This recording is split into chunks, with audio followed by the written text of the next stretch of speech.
Kita terima dulu. Ya, masih ya.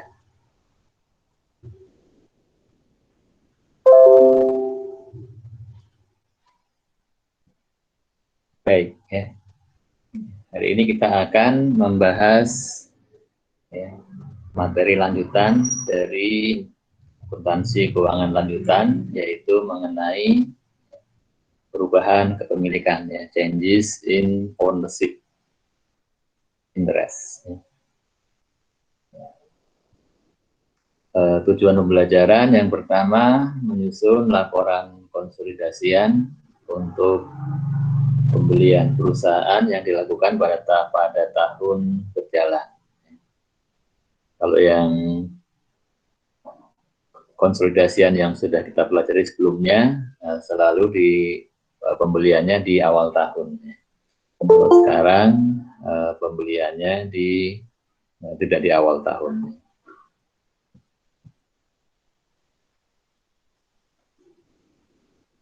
Yang pertama, yang kedua, menentukan pengaruh perubahan kepemilikan. Baik yang berasal dari yang tidak mempunyai pengaruh dan tidak mempunyai kendali, ya. Tadinya tidak punya kendali, kemudian menjadi punya kendali. Atau sebaliknya, dari punya kendali menjadi tidak punya kendali.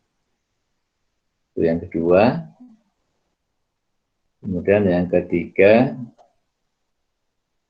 pengaruh perubahan kepemilikan tanpa menyebabkan hilangnya pengendalian.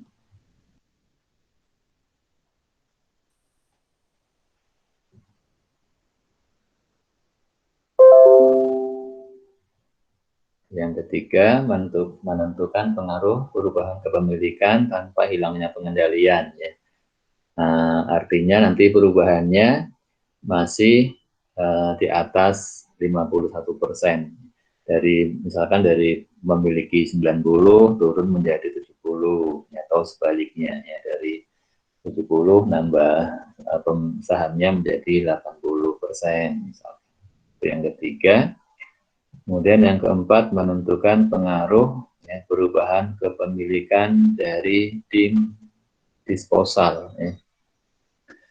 Tim disposal maksudnya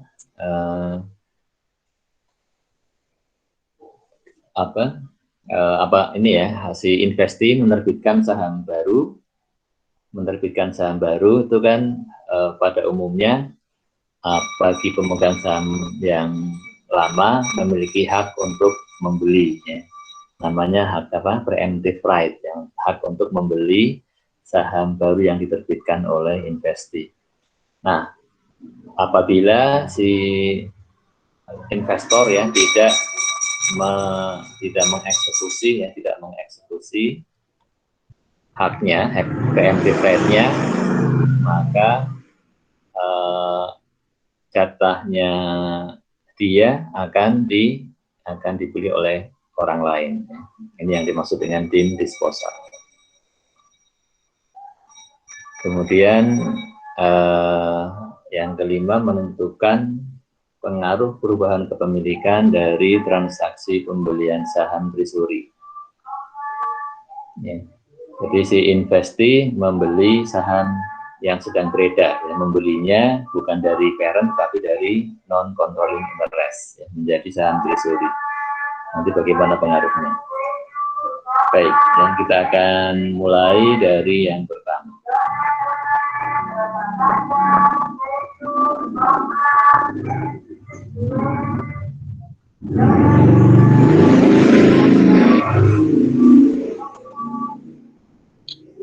Baik. Jadi mulai dari yang pertama, ya. Akuisisi pada tahun berjalan. Ya. Kalau ya parent ya membeli saham anak perusahaan dalam tahun berjalan, maka yang dilakukan adalah perlu membuat penyesuaian penyesuaian untuk laba dan dividen yang dilaporkan anak perusahaan yang tidak menjadi haknya induk perusahaan. Ya. Tentunya laba dan dividen yang sebelum dibeli, ya, sebelum parent melakukan pembelian saham tersebut. Ya. Dinamakan laba dan dividen sebelum akuisisi atau istilahnya pre-acquisition earnings. Penghasilan atau laba sebelum akuisisi atau dividen, ya, pre-acquisition dividen, ya, dividen sebelum dilakukan akuisisi. Kita bahas mengenai yang laba sebelum akuisisi dulu.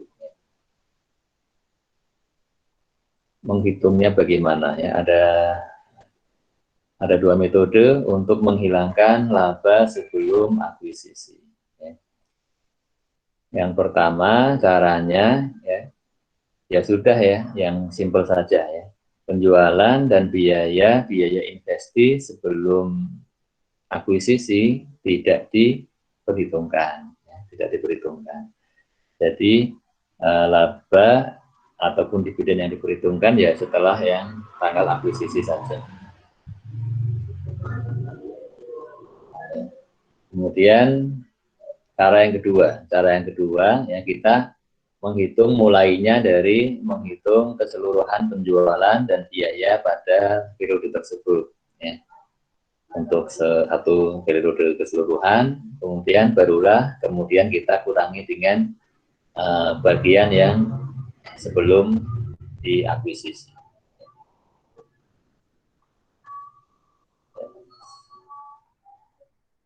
Misalkan P membeli 90% saham S pada tanggal 1 April 2016, ya, seharga $213.750.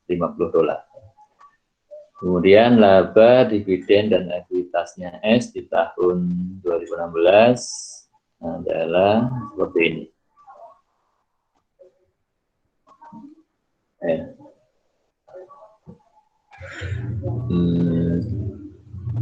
Ini untuk periode 1 April, 1 Januari sampai dengan 1 April, ya. Salesnya 25.000, kemudian COGS dan expenses, operating expenses 12.500, sehingga net income-nya 12.500. Kemudian di periode pertama membayarkan dividen 10.000.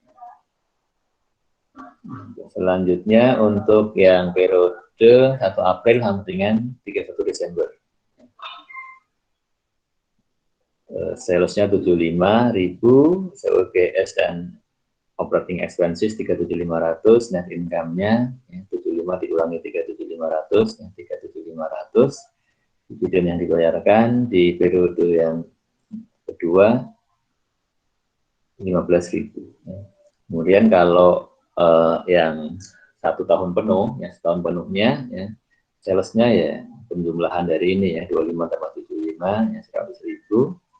COGS dan expenses 50, net income-nya 50.000, membayarkan dividen totalnya 25.000. Kemudian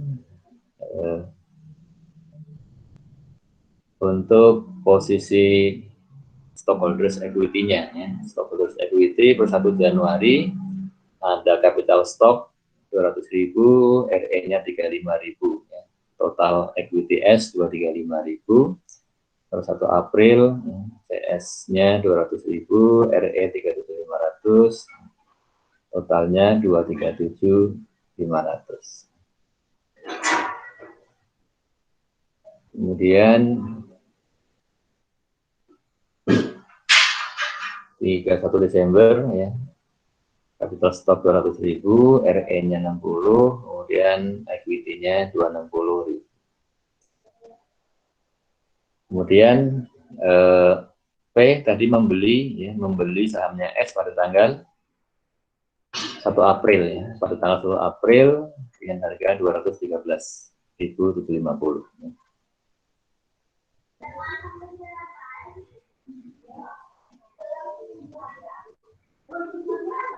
Dengan cara yang pertama kita hanya memperhitungkan ya, laba setelah tanggal akuisisi.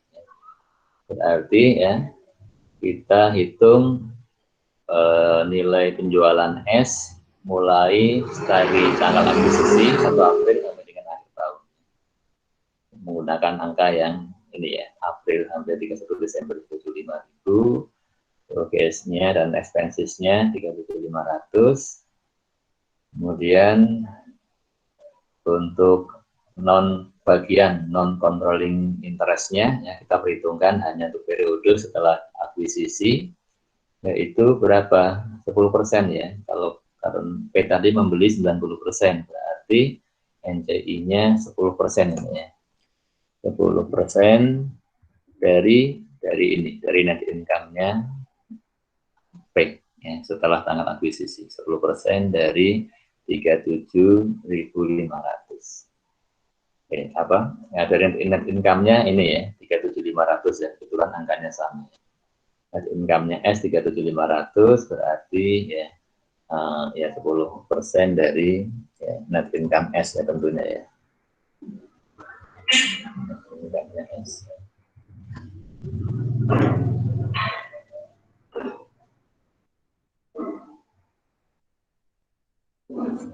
Dari net income S.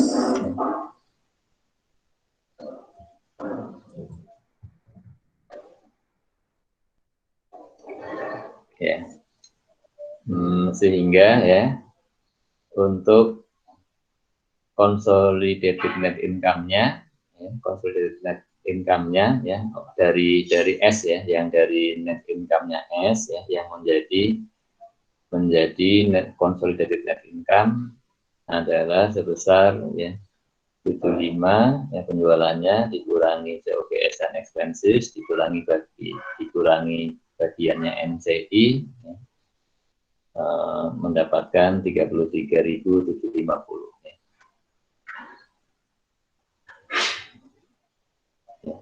Ini adalah perhitungan ya pembelian ya, saham, investasi saham ya, di tahun berjalan ya, mulai di tanggal 1 April. Maka net income-nya S yang berpengaruh ke laba konsolidasian ya, yang menambah laba konsolidasian adalah sebesar laba ya, sebesar laba yang setelah tanggal akuisisi. Ya tentunya juga dikurangi dengan apa? Bagiannya NCI ya. Ini cara yang pertama, kemudian cara yang kedua. Kalau cara yang kedua kita hitung untuk awalnya dihitung untuk 1 tahun ya. Dihitung untuk 1 tahun penuh ya. Penjualan 1 tahun adalah 100.000, kemudian dikurangi COGS dan operating expenses lain.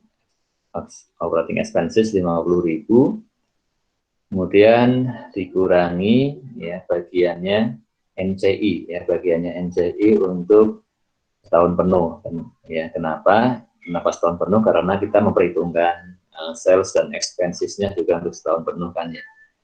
Maka NCI-nya berapa ya? 10% dari net income-nya S ya, net income S yang setahun penuh ya. Net income S yang setahun penuh 50.000. 50.000 adalah net income-nya S ini ya. Net income S yang setahun penuh. Selanjutnya ya kita kurangi dengan bagiannya yang periode sebelum akuisisi. Jadi periode yang sebelum akuisisi adalah dari Januari ke 1 April. Januari, Februari, Maret. 3 bulan. 3 bulan ini tentu dengan mengasumsikan penjualan merata sepanjang tahun ya. Asumsinya begitu. Sehingga untuk dikurangi dengan yang sebelum diakuisisi adalah 3/12. 3 bulan dari 12 bulan dari berapa? Dari ini ya, 100.000 salesnya dikurangi 50.000 COGS-nya ya, dan operating expenses, kemudian dikurangi 5.000 ya, 5.000 yang NCI ya. Karena untuk yang NCI ini kan sudah, yang 5.000 ini kan sudah untuk jatah 1 tahun ya, untuk jatah 1 tahun.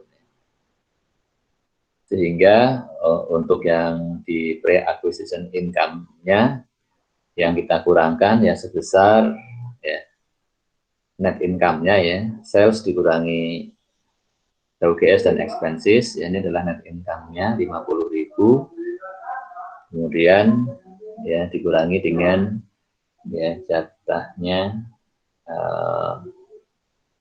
NCI, dikurangi juga dengan yang ini ya, yang sudah dialokasikan untuk NCI, mendapatkan ya 11.250. Sehingga untuk ya pengaruhnya ke laba konsolidasian ya, dari net income-nya S sebesar 33.750 ya. Mendapatkan angka yang sama ya, silahkan ya mau gunakan metode yang mana ya. Menghitung cara yang pertama ya, kita perhitungkan hanya yang penjualan dan beban setelah akuisisi, atau dihitung keseluruhannya saja kemudian dikurangi dengan jatahnya periode sebelum akuisisi. Itu untuk labanya, untuk net income-nya. Bagaimana dengan yang dividennya ya. Untuk dividen yang sebelum akuisisi ya, akan dieliminasi ya, dalam proses konsolidasi. Ya, kenapa? Karena kan dividen tersebut bukan bagian dari ekuitas yang didapatkan oleh P. Kemudian eliminasinya ya dilakukannya ya bersamaan dengan eliminasi untuk akun ekuitas S ya. Akun ekuitas S ya di awal tahun ya, yang sudah biasa kita lakukan ya, yaitu mendebit common stock-nya S, RE-nya S, kemudian dialokasikan ke investment in S, kreditnya investment in S dan NCI beginning ya. Kemudian nanti ditambah lagi dengan ini, ditambah lagi dengan yang dividen sebelum akuisisi. Seperti apa contohnya? Ya, contohnya kalau di pembuatan worksheet konsolidasi ya. Ya. Transaksinya adalah transaksi yang tadi 1 April 2016 P membeli 90% saham S dengan harga 213.750. Tidak ada excess cost atas fair value aset neto S pada tanggal akuisisi. Laporan P dan E seperti ini ya. Laporan P dan S ada income statement-nya ya, yang kemudian ada laporan posisi keuangannya, kemudian bagaimana eliminasinya. Saya akan perlihatkan dulu ya, internal eliminasinya ya, sebelum kita membahas worksheet-nya.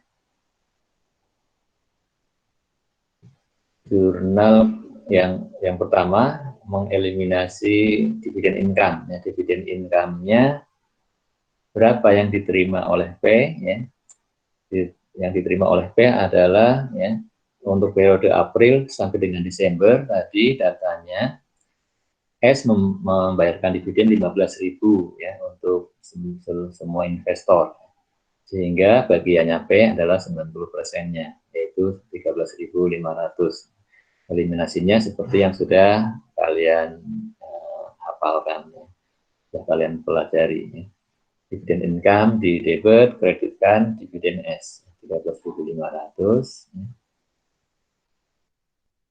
Kemudian yang kedua mengeliminasi equity S ya, pada awal posisi posisi awal tahun ya. Biasanya begitu ya. Kalau sekarang ya pada posisi 1 April ya, 1 April 2016 karena kan kita membelinya di 1 April 2016. Beginningnya adalah 1 April 2016. Datanya seperti apa? Datanya kan ada di sini ya.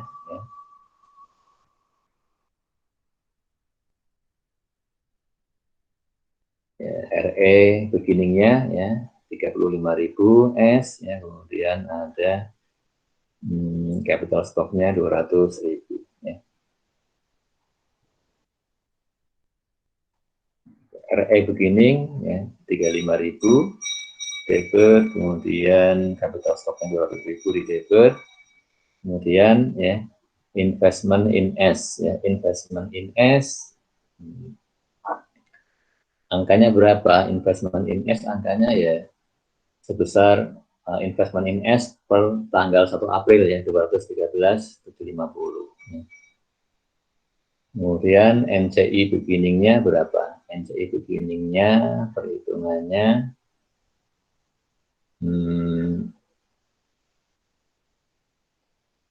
kita hitung dari ini berarti ya 10% dari mana? Kan NCI kan 10% ya, 10% dari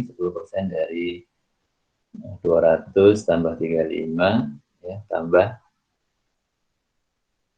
11.250 dikurang ini ya. Atau kita bahas dulu yang pre-acquisition income-nya. Pre-acquisition income dieliminasi ya, di debit ya.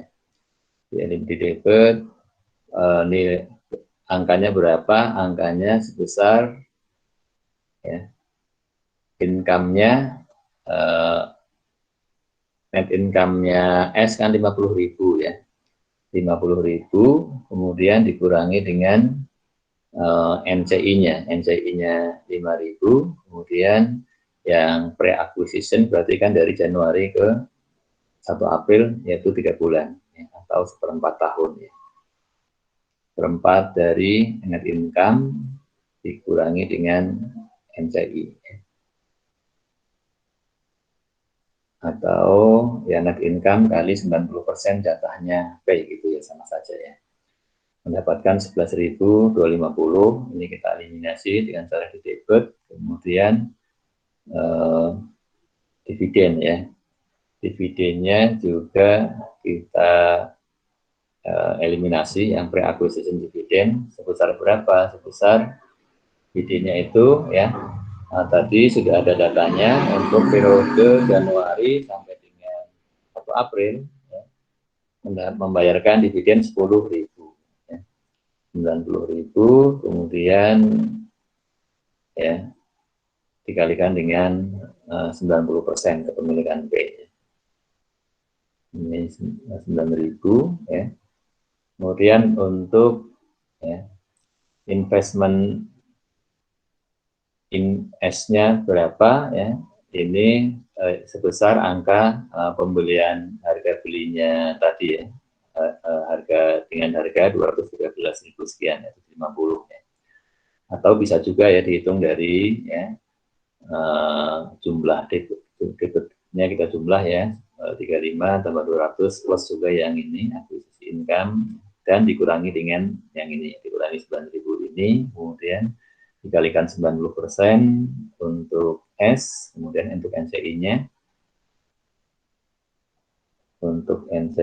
atau tinggal ini saja ya debitnya berapa dikurangi ya untuk dividen dan dikurangi investment in S, itulah NCI-nya gitu saja ya. Kemudian ya, ini jurnalnya kalau digabungkan begini ya. Ini jurnal yang biasanya kita buat RE, capital stock, kemudian investment in S dan NCI ya. Kemudian jurnal ditambah dengan yang untuk mengeliminasi pre-acquisition income dan juga pre-acquisition dividend. Ya, ini kalau digabung seperti ini, kalau dipisah bagaimana ya? Kalau dipisah boleh juga sih ya. Kalau dipisah menjadi dua jurnal ya. Jurnal yang biasa kita lakukan ya adalah debit RE, kredit CS, kemudian dikreditkan ke NCI dan ke investment ya.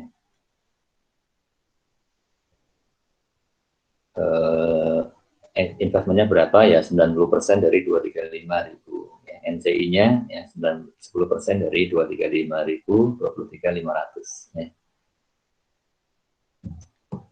Kemudian untuk yang pre-acquisition income dan dividennya eliminasi terpisah tersendiri.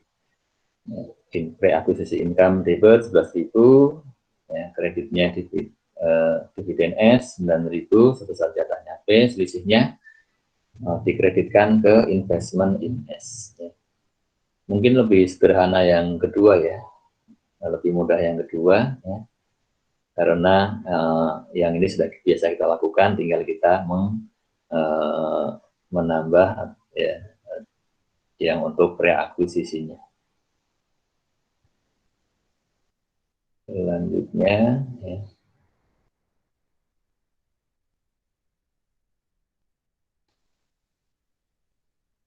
Ya, jurnal selanjutnya adalah untuk ini yang sudah biasa kita lakukan ya, untuk memunculkan NCI expand tahun ini ya. Berapa NCI expand tahun ini? Ya, NCI expand-nya ya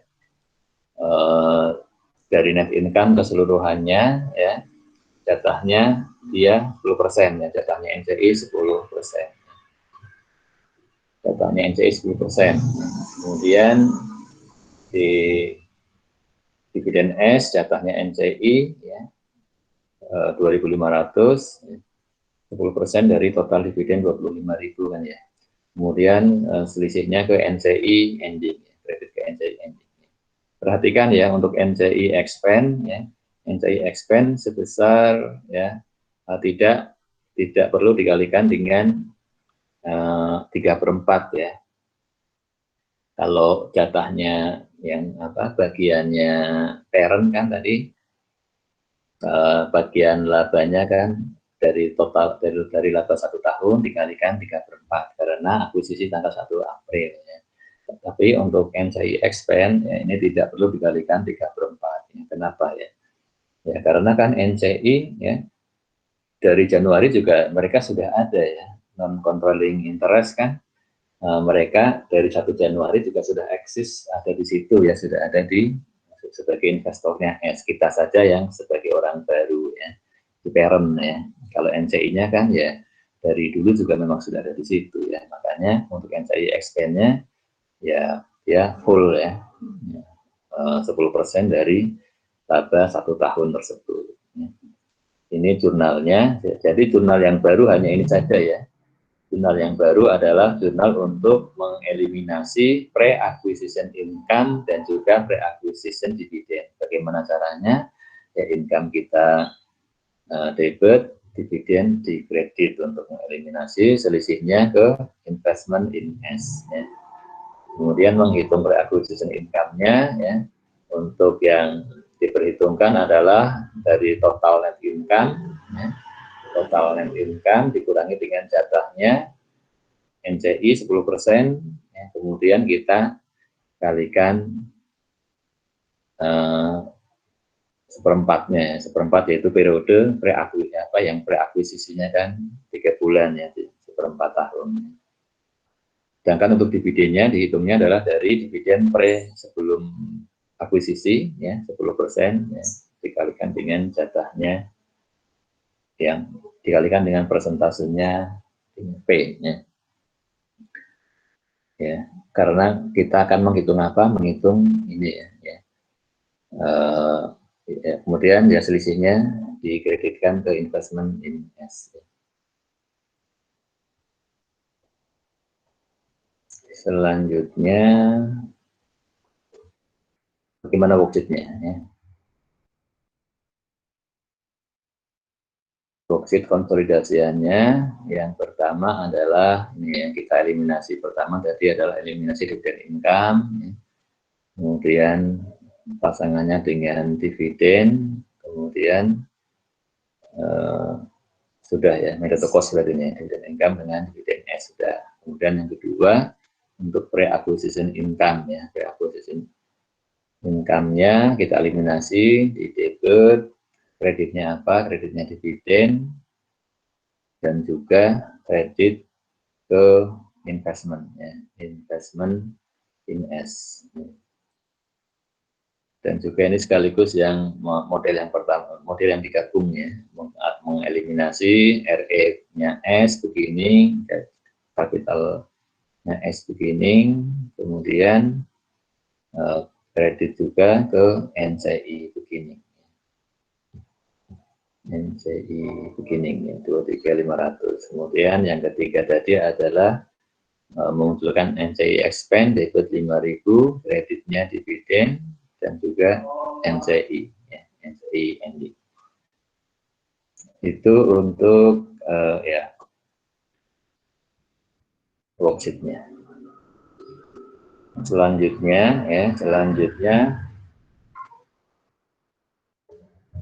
nah, kalau yang biasa kita lakukan ya, P membeli investasinya di awal tahun ya.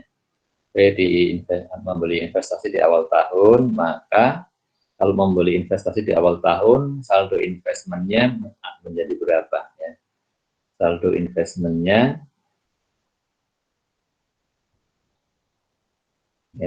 investmentnya adalah kalau kita membelinya di awal tahun ya.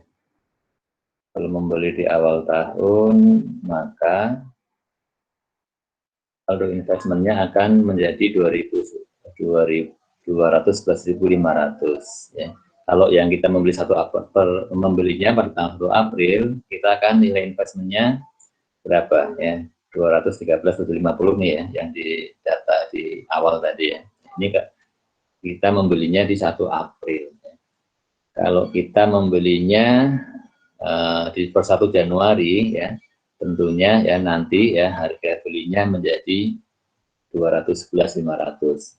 Kenapa? Karena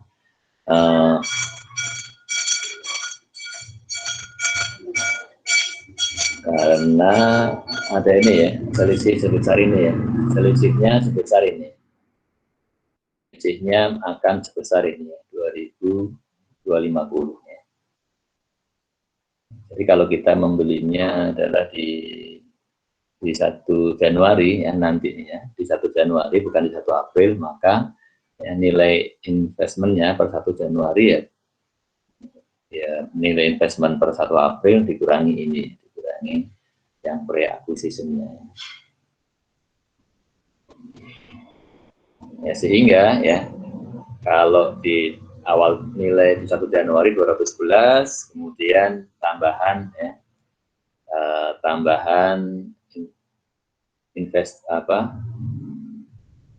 tambahan investasi ya dari periode Januari sampai dengan April kan ditambah dengan bagian income dikurangi bagian dividen ya, berarti ya, jatahnya P sebesar 2.250 sehingga di 1 April menjadi 213.750 begitu ya.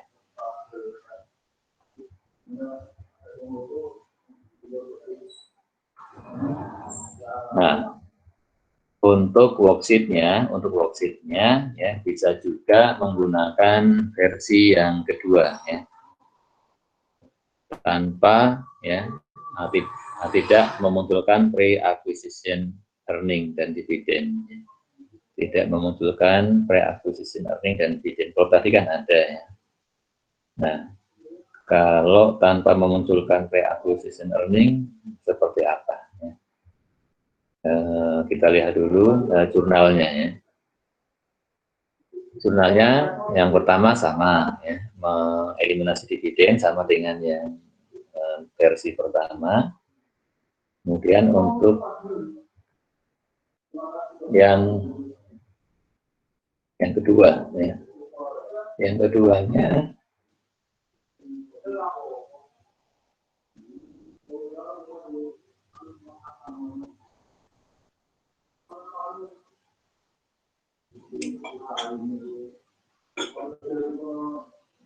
Yang keduanya yang dimodifikasi ya. Yang keduanya yang dimodifikasi. Apakah ada yang bergabung?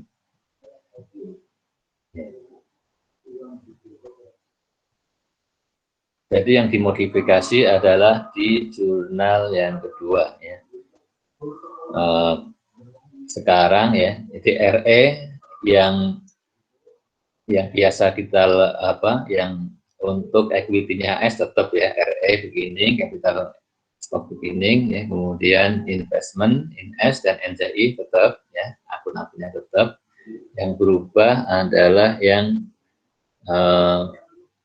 tadi yang sebelumnya di sini adalah ya, income ya, pre-acquisition income, kemudian kalau dividennya tetap ya, berarti yang berubah adalah pre-acquisition income-nya ya, pre-acquisition income-nya berubah ya, diganti menjadi sales dan COGS. Jadi pre-acquisition income kalau mau kita hilangkan, kalau tidak mau dimunculkan di worksheet ya, dengan cara apa? Menggunakan ya, income itu kan dari sales dikurangi COGS ya, dan beban-beban ya, dan operating expenses ya. Jadi pre-acquisition income diganti dengan sales dan COGS. COGS ini maksudnya meliputi juga dengan operating expenses gitu ya, COGS plus operating expenses maksudnya ya.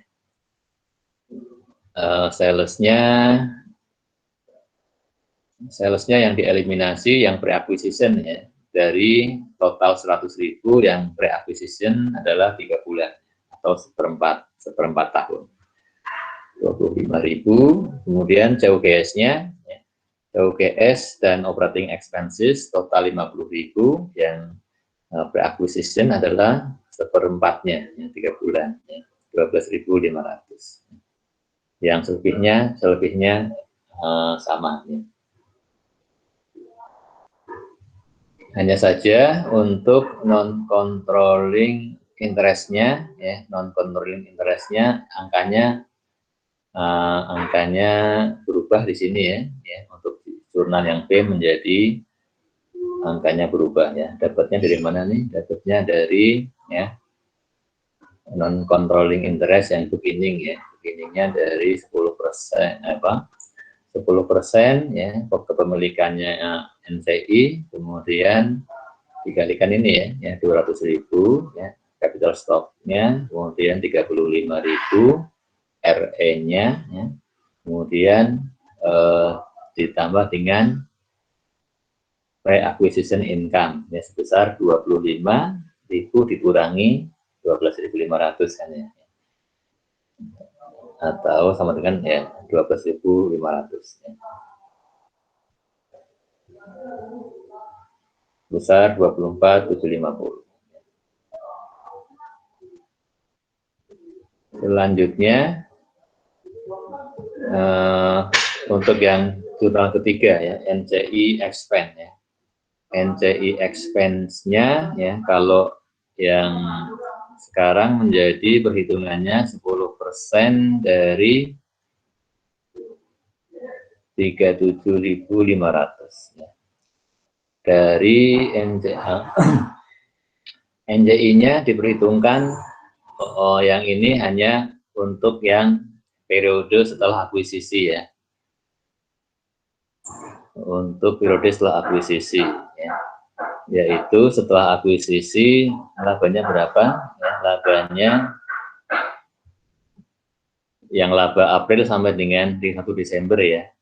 April sampai dengan 31 Desember labanya adalah 37.500 ya.